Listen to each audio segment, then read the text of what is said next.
Hello, it's Philip Taylor speaking from Richmond Green Chambers in London.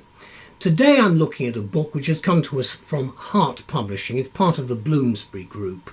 They've taken over quite a lot of titles from other publishing organisations, certainly involving titles from Jordan's and various other well-known legal publishers. This book, however, has come to us, which is an area I thought was very important. It's a book on religion, equality and employment in Europe. It's the case for reasonable accommodation, and it's been written by Katayoun Alidadi. And as I say, it's come to us from Hart. It's an excellent little book. Let's have a look at it first of all before we talk further about what we think of it. There's the front anyway. I'd found the cover a little bit misleading with all these faces because it's basically looking at culture. There's the spine of the book.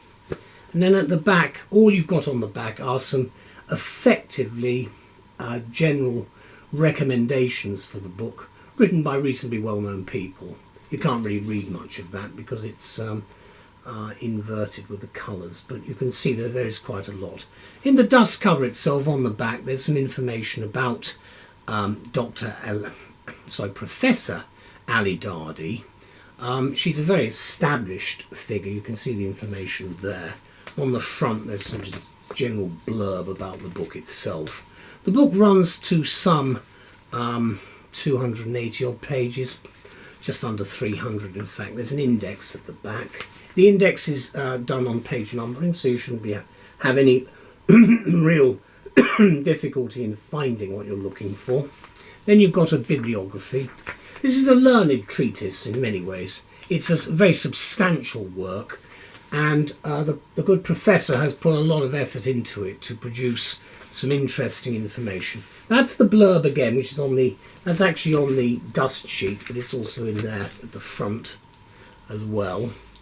Then you've got some notes about the photographs on the front cover. Then you've got the front page itself, and you've then got various pieces of information. It's available actually as a hardback, a PDF and an e-publication as well, although I haven't put any of that information basically on the system. Then there's a foreword, which is always worth reading. That comes from Marie-Claire Forblets, and it's quite substantial. It sets out a few points about what this book is really about. Then there's a preface, which is well worth reading, from Professor Alidadi. Only a short preface. It basically says that the book critically assesses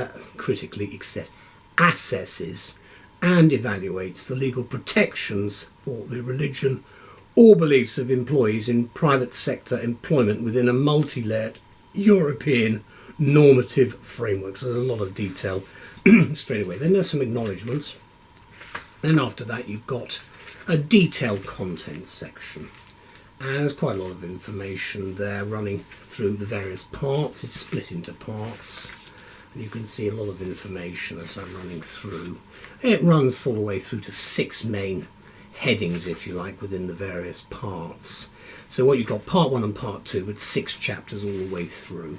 Then you have a list of abbreviations because you're dealing with quite a lot of complicated information. CJEU, of course, is the Court of Justice of the European Union, as it is now known. So therefore, that helps you if there are any particular abbreviations which you may not be familiar with or just slipped your mind.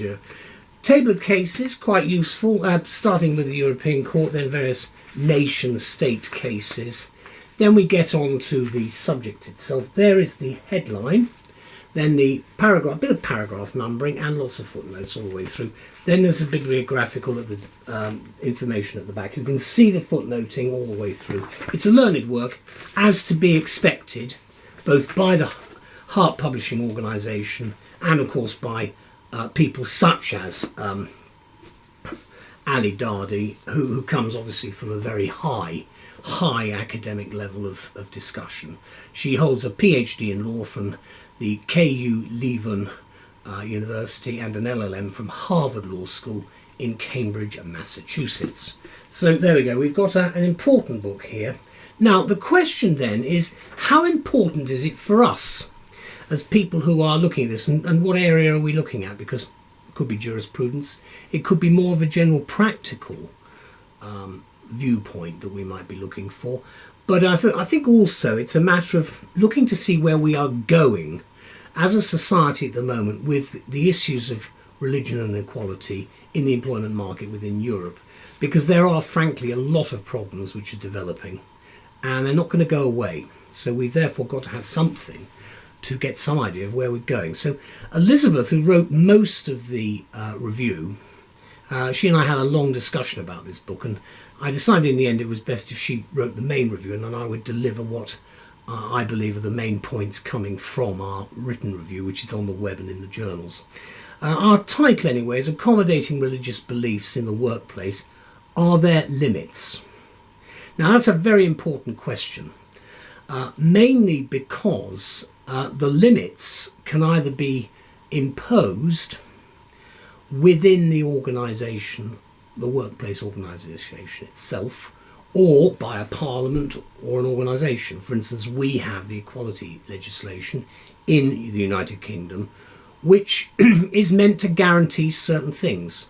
And I'm talking about the UK as a liberal democracy, the best liberal democracy, in fact, in the world, the freest place in the world when it comes to trying to get the balance right with culture, religion and equality. And I think we have achieved probably the best balance that I can think of in the 50 odd years I've been involved in this, since I was a student and it first came to my understanding, if you like, in the late 60s as to the sort of problems that we were beginning to start encountering, initially with the Race Relations Act under Harold Wilson, which was needed because of the problems that were beginning to build up, and then all the other pieces of legislation, including sex discrimination and so forth, disability discrimination and so on. So, what do we say about the book? Well, religious diversity in the workplace, what is it? What effect does it have in a European context? Is it a goal worth working towards? And if so, how can that be achieved? Those are the questions. These and numerous related questions are what the author, Professor Katayoun Alidadi, endeavours to answer in her significant new monograph, which is being published, as I say, by Hart Publishing, which is a division of Bloomsbury. What is referred to as reasonable accommodation is cited as the key legal concept under scrutiny here. In England and Wales, at any rate, where words and word meanings are considered of prime importance in law, there's going to be an almighty philosophical come jurisprudential debate about what exactly constitutes reasonable, when what is deemed reasonable is often a matter of private opinion influenced by public policy or vice versa. Now, I say that purely and simply because this question of reasonableness has run through the thread of our common law jurisprudence for centuries. And of course, we now have the word proportionate, which has crept in through Europe and elsewhere, which has come into the English language and English law in a much bigger way than we originally thought. And of course, in the things like things like the civil procedure rules. And so therefore we've got to look at the test of reasonableness or proportionality all the way through. And that's the same dealing with anything to do with the European Union and any directives and anything that comes from Europe, whilst of course we're still members. Now, as for the word accommodation, the exact intent of this word in the context of the author's arguments may escape some readers' attention. But if it has acquired a meaning similar to that of the words tolerance or acceptance, then that is the argument that might be put forward with perhaps greater emphasis. Fortunately, it's pointed out that reasonable accommodation as a legal concept originated in the United States of America and was further developed in Canada.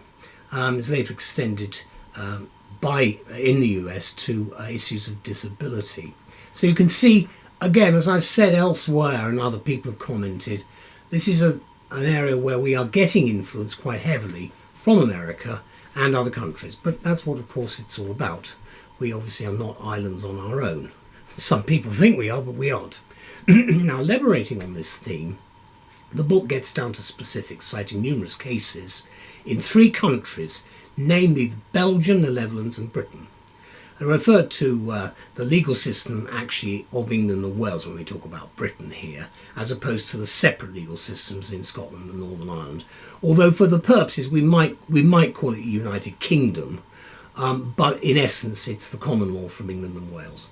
Now, as mentioned in her preface, the author discusses such matters as, to cite only a few examples, the wearing of headscarves, shaking hands with members of the opposite sex, shoes, and so forth in the workplace, specifically in Europe, although certain legislative developments in Canada and the US are also mentioned.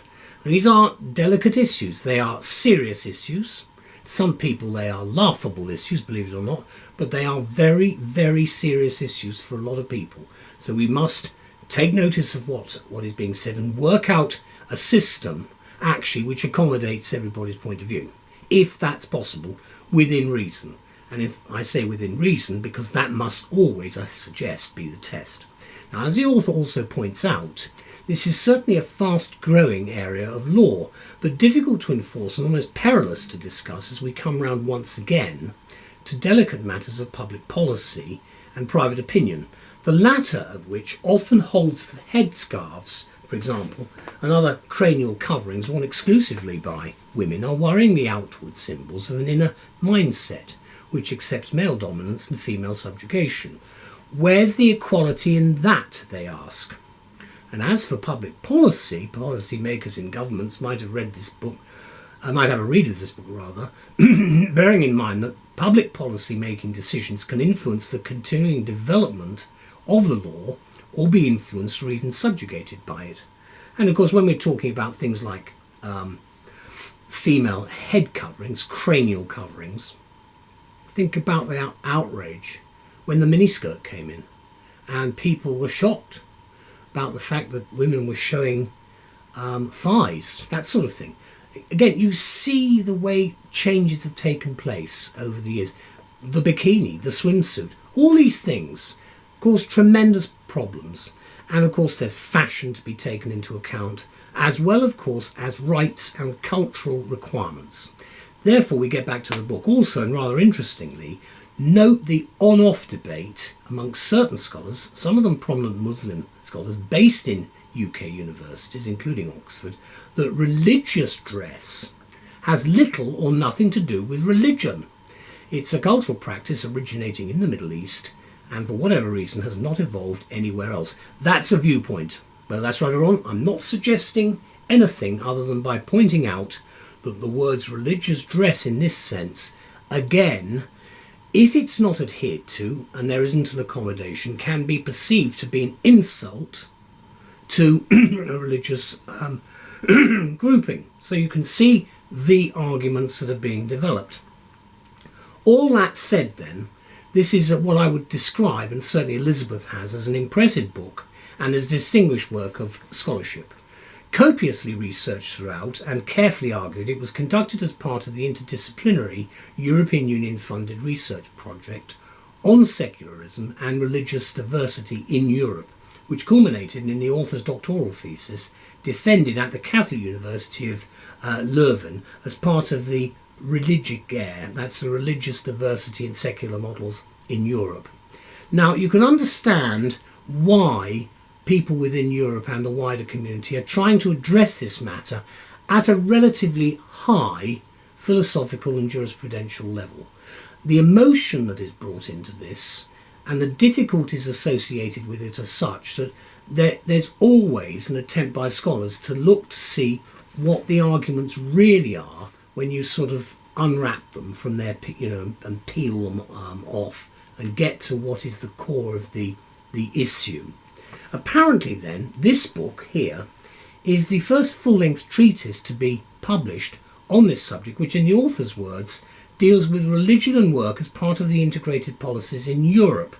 It's all the more relevant, she adds, in the wake of the recent influx of millions of refugees from Muslim-majority countries, who we would add quite obviously seek a better life in the relative safety and freedom of secular democratic societies, all of which readily do take religious tolerance very seriously indeed, including the United Kingdom, and is evidenced by the wealth of case law cited in this book. And I would say one thing that I think is very important. I mentioned liberal democracies. One of the problems in a dictatorship is you've got no rights basically taken away by the person running the organisation, the country. When you've got a liberal democracy, it means people do have rights and they have the right to argue. And the point that we're making is that here there is this element of tolerance and the accommodation of views. So let me conclude by saying that what we're looking at with this book, there's no criticism, there's no series of corollaries developed from the way people do certain things. What we've got here is a book that, with its table of mainly European cases and some interesting ones from Canada and the US, gives us a great deal of additional information about this issue. There's extensive footnoting in the book, and it's got a rich source of referencing, which is in the bibliography at the back, for further research. And I think academics as well as comparative lawyers will doubtless be interested in what is the most important and seminal work. And the publication date is cited at 2017. I think because it's not specifically about dates because of the law or anything, what we're looking at here is, it says the case for reasonable accommodation. And I think she's made a case out that we have to see where we are going with the issues of religion, equality and employment in Europe at a time when Britain, of course, is preparing to leave the European Union. We're not going to leave the continent because we can't. We're still going to have a lot of relationships with people from Europe and the outside world. But at the same time, you see our relationship will be different. For instance, she's right in the middle of this, European country studies, where she's looking effectively at comparative law studies about this subject matter. Belgian case law is covered and so forth. Harassment and proselytising at work. Big issue, of course, for many people. Social and gender relations at work. I will say one last thing, and that was years ago I was involved in basically the social and welfare issues when it was not the European Union, but it was actually the old common market as it was, developing into the EC. And I felt at that particular time we had things like the social chapter, the social charter and all the other issues that we were looking at. And certainly both the United Kingdom and other countries have benefited, I think, immensely from the discussions that we had in Brussels and certainly within Europe as a whole on the framework for modern industrial relations and the way in which it's now called reasonable accommodation within employment, but it's basically how we view employment law in the future. And the one parting point to make is we've got Brexit, much to my sadness I have to say, it's there. I just hope that we do keep the sensible employment policies that we've got and don't lose them. And I feel that books like this will assist us in at least trying to get a rational set of pieces of thought across to the public about where we will be going towards the middle of the 21st century. Thank you anyway to everybody very much indeed for being involved in this book, and of course to Professor Alidadi for the huge amount of work she's put in. Big thank you to all. Bye bye.